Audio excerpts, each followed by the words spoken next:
Hey everyone, we're back again with another puppet show with story from our Jesus Storybook Bible with Sally Lloyd Jones.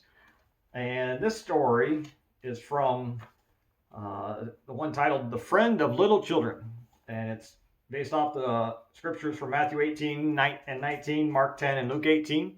And it's really covers one of my favorite topics we find in the Gospels of who Jesus loves and what do you have to do to earn that love. So hope you enjoy it, and we'll be back in 1 second.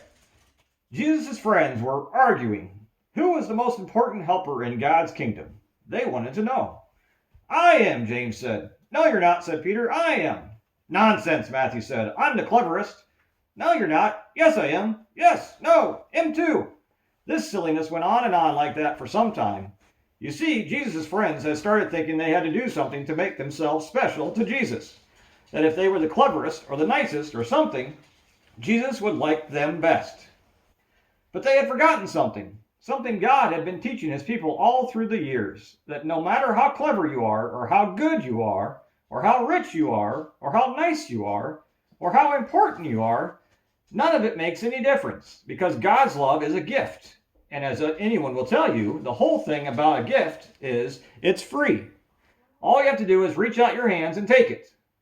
So while Jesus' friends were arguing, some people who knew all about getting gifts, in fact, you might say they were gift experts, had come to see Jesus. Who were they? They were little children. Jesus' helpers tried to send them away. Jesus doesn't have time for you, they said. He's too tired. But they were wrong. Jesus always had time for children. Don't ever send them away. Jesus said, bring the little ones to me. Now, if you had been there, what do you think? Would you have had to line up quietly to see Jesus? Do you think Jesus would have asked you how good you'd been before he'd give you a hug? Would you have had to be on your best behavior and get dressed up and not speak until you're spoken to? Or would you have done just what these children did? Run straight up to Jesus and let him pick you up in his arms and swing you and kiss you and hug you and then sit you on his lap and listen to your stories and your chats.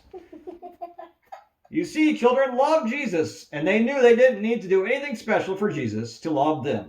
All they needed to do was to run into his arms, and so that's just what they did.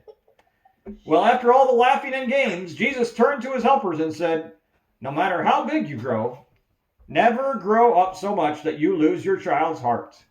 Full of trust in God, be like these children. They are the most important in my kingdom. The end. Children!